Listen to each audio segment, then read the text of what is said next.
اصول ہیں ان میں ذات اور رشتے کی بات ہی کیا ہے؟ مگر کیا؟ پربودا نے مہتری سے پر ہٹاتے ہوئے قدرت کا کہا۔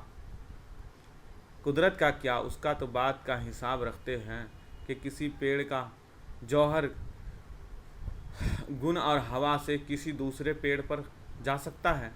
قدرت کا افزائش نسل ہے، چاہے وہ کیسی ہی ہو، کسی سے بھی ہو۔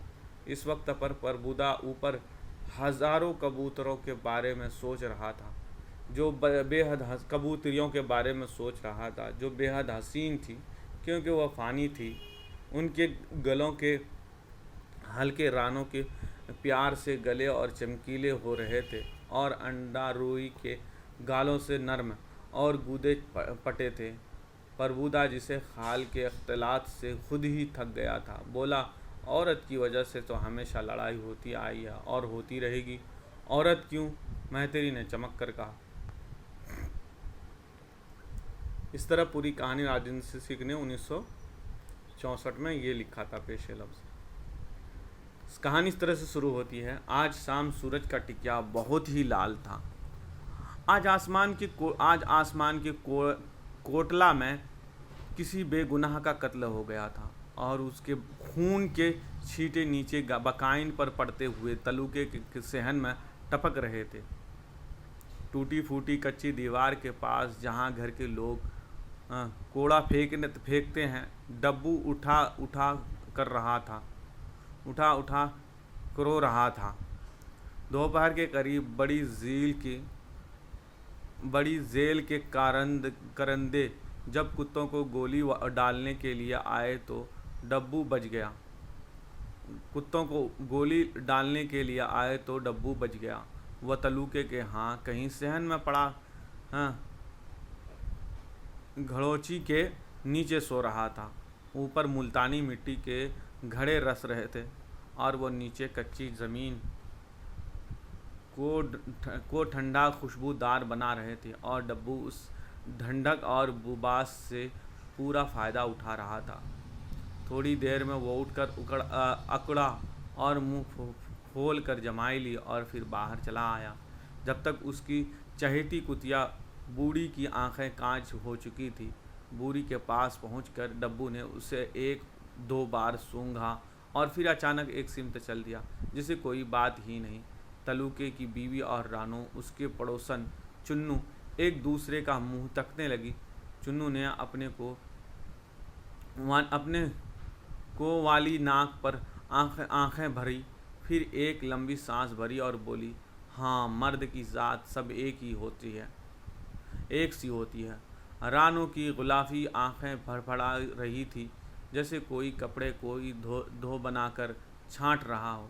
پھر کچھ سنبھالے مگر آنکھیں پوچھتے ہوئے رانو نے چنو کی طرف دیکھا اور مسکرا کر بولی، تیرا ڈبو تو ایسا نہیں۔ اس پر چنو نے رانو کو مردوں والی گالی دی جس سے وہ خود ہی شرما کر اپنے گھر کی طرف بھاگی۔ رانو بھی اندر پہنچ کر کام کاج میں لگی۔ شام کے وقت جب وہ رات کے آہ اور دن کی واہ کو کوڑا پھینکنے کے لیے باہر آئی تو پھر دوپہر کے سارے واقعات بھول چکی تھی۔ جس ہاتھ سے اس نے کوڑا پھینکا اسی سے جھاڑ دیا۔ وہ منہ اٹھا کر روتے ہوئے ڈبو کو بھگانے لگی، ہاتھ مردے، یہاں دھرا ہی کیا ہے تیرے رونے کو؟ رونا ہی ہے تو سامنے چودھری کے گھر جا کر رو، جہاں دولت کے ڈھیر ہیں، مردوں کی لام لگی ہیں۔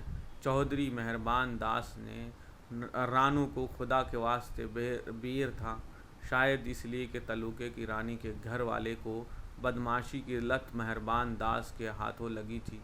پھر گاؤں کی عورتوں کی تو عجیب بات ہے، اپنے مرد کو کچھ پتہ نہیں، دوسرے کے مردوں کا کھایا اور اس کھایا پیا سب کچھ معلوم ہوتا ہے۔ رانو تلوکے کے بارے میں جب نواب آنے والے گور داس کی بیوی سے سنتی تھی تو جل بھن کر راکھ ہو جاتی تھی، شاید راکھ نہیں کوئلہ، کیونکہ اندر سے رانو بہت کچھ پک چکی تھی۔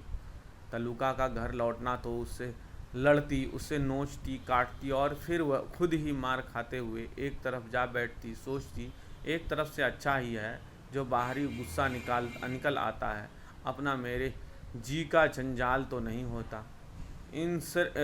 صرف ان باتوں سے رانو کو تلوکے کے مرد ہونے کا پتہ چلتا۔ وہ ایک ضد کے ساتھ اس پر اپنا بنا کرنے کی کوشش میں تھا، لگ جاتی تھی۔ کوششیں کیا، لونڈے پیپل کے نیچے ایک سائیں بابا تھا، جتی ستی، جس کے بارے میں مشہور تھا کہ اس نے لوہے کا لونگوٹا پہن رکھا ہے اور اب تک نہیں جانتا کہ عورت کیا چیز ہے، حالانکہ جو پیش گھنٹے آٹھوں پہر اس کے گرد عورتیں ہی جم گھٹا رہتا تھا۔ کوئی بیٹا مانگتی، کوئی اکڑا کی دوائی، اگر تو اپنے مردوں کو بس میں کرنے کے لیے ٹوٹکے ہی پوچھنے آئی۔ ابھی کچھ ہی مہینے ہوئے ہیں کہ اس نے پورن دائی مصرانی کو ٹوٹکا دیا، جس سے نہ صرف وہ پیٹ والی ہو گئی بلکہ گیان چند اور مرد پاگلوں کی طرح اس کے ارد گرد چکر کاٹنے لگا۔ رانو بھی تلوکا کے مار سے بچنے کے لیے باہری داس سے ایک ٹوٹا ڈالنے آیا اور اس بات میں لگ گئی کہ کب تلوکا کچا دودھ مانگے گا اور وہ ٹوٹے کو اس میں گھول کر پلا دے اور پھر پاس نہ آنے دے۔ ہاں، جب تک منتیں کرے، پاؤں پڑے، ناک رگڑے، تب ان کو تلوکے کو ہفتوں کچا دودھ نہ مانگا نہ پیا۔ تلوکا روز نہیں تو دوسرے تیسرے روز مٹی مالٹے کی ایک بوتل چودھری مہربان داس کے ہاتھ سے لے آتا۔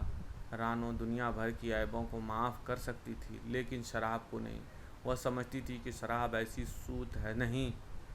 سوت نہیں دنیا میں مرد چاہے اپنے سب کچھ کسی دوسرے پر لٹا آئے پھر بھی اس کے کچھ اور نہ کچھ تو اپنے لیے بچ ہی رہتا ہے، لیکن شراب ماری ماں اور اس سے تو اتنی بو آتی ہے کہ انسان منہ بھی نہ پاس نہیں کر سکتا۔ یوں معلوم ہونے لگتا ہے جیسے اپنا تو کچھ بھی نہیں رہا، سب ہی کچھ لٹ گیا۔ تلوکا دن بھر نواب اسماعیل، گور داس وغیرہ کے ساتھ ایکا ہاکتا، لیکن شام کے وقت نصیبوں والے اڈے پر جا کر اس تاک میں کھڑا ہوتا کہ کوئی بھولی بھٹکی سواری مل جائے اور وہ اسے اچھے کھانے نرم گرم بستر کے لالچ میں لے جا کر مہربان داس کی دھرم شالہ میں چھوڑ دے۔ دراصل تلوکا یہ سب مہربان اور اس کے بھائی گھن شیام ہی کے لیے کرتا تھا، لیکن اس پر بھی بدنامی اس کی اپنی ہوتی تھی۔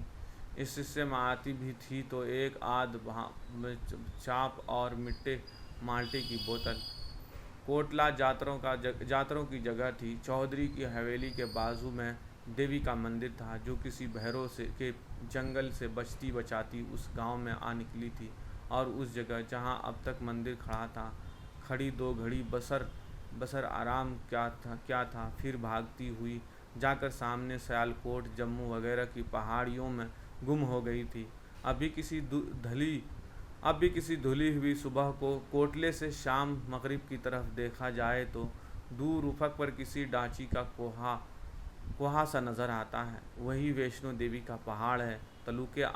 تلوکے نے آج جس جاترن کو مہربان داس چودھری کی شرم دھالا میں چھوڑا وہ مشکل سے 12-13 برس کی ہوگی۔ دیوی کے پاس تو اپنے آپ کو بچانے کے لیے ترشول تھا جس سے اس نے بھیروں کا سر کاٹ کر رکھ دیا تھا، لیکن اس معصوم جاتری کے پاس صرف 2 پیارے گلابی ہاتھ تھے جنہیں وہ بھیروں کے سامنے جوڑ تو سکتی تھی، اس سے مدافعت نہیں کر سکتی تھی۔ پھر دن جیسے تربوز کے گودے بنا ہوا تھا جو مہربان کی چھری سے بچ سکتا تھا۔ شاید اس لیے اس نے دن کو سورج غصے میں لال اپنے رتھ کے گھوڑوں کی ادھر جھانٹا تھا، ادھر جھانٹا، پھر ادھر چابک لگتا ہوا سامنے خانقاہ والے کنویں کے پاس فام کی کپاس کے پیچھے کہیں گم ہو گیا تھا، اور اوپر آسمان پر دوج کے نازک سے چاند کو بچھڑنے اور پھیلتے ہوئے چھوڑ آیا تھا۔ دھرم شالہ کے پاس ٹیکے والوں کی مکان کی نئی پٹ ہو گئی تھی۔ سیاحوں کے پرے دیواروں میں چہرے جھٹپٹ چکے تھے۔ اینٹوں کی گیر و رنگ کو دکھائی نہ دیتا تھا، البتہ اس کے بیچ کا چونا اتنے اندھیرے کے باوجود سامنے ہنستا نمود چڑھاتا ہوا نظر آتا تھا۔ پروا میں کوٹلے کے سارے فردانہ جامن اور برائن سنسان رہے تھے۔ جوہر کے کنارے باہری داس والے لونڈے پیپل کے گنے چنے پیتل کے ایک بہم سی آواز پر تال دے رہے تھے، جس سے راستے پر تلوکہ جا رہا تھا۔ وہ گاؤں کے ایک ہی بازار اور ایک ہی بازار کی ایک ہی آنے والے کی دکان کے سامنے سے ہو کر جاتا تھا، جہاں اتفاق کی بات ایک ہی عورت چہلم رائن اپنی ترکاریاں دے کر اس کے بدلے گیہوں لے رہی تھی۔ اس کے پاس سے گزرتے ہوئے تلوکے آواز دی، کیوں چہلم، پھر کیا مرضی ہے؟ گاؤں بھرے ایسی آوازوں کی عادی غریب کی جورو سب کی بھابھی۔ چہلم نے تلوکے کی طرف مڑ کے بھی دیکھا اور جھولی اناج سے بھرتی ہوئی بولی، جو تیری ماں کی ہے تلوکہ، ہائے، تجھے پیدا ہونے سے کس نے نہ روکا؟ تلوکہ ہنستا ہوا نکل گیا۔ گھر پہنچا تو اس کی جڑواں بیٹے ابھی تک بکائن کے نیچے کوئلے سے لکیریں ڈال آپس میں بار کاٹ رہی تھی۔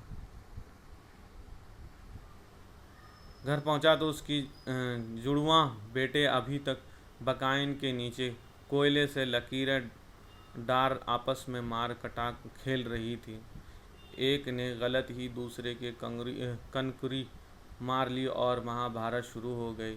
وہ بنا سوچے سمجھے بڑوں کی ڈھیٹ زبان میں ایک دوسرے کو گالیاں دینے لگے، بال نوچنے لگے۔ باپ کی آہٹ پاتے ہی وہ اپنے اپنے دور ہو گئے، قاعدے کے لیے دینے کی روشنی میں بیٹھ گئے۔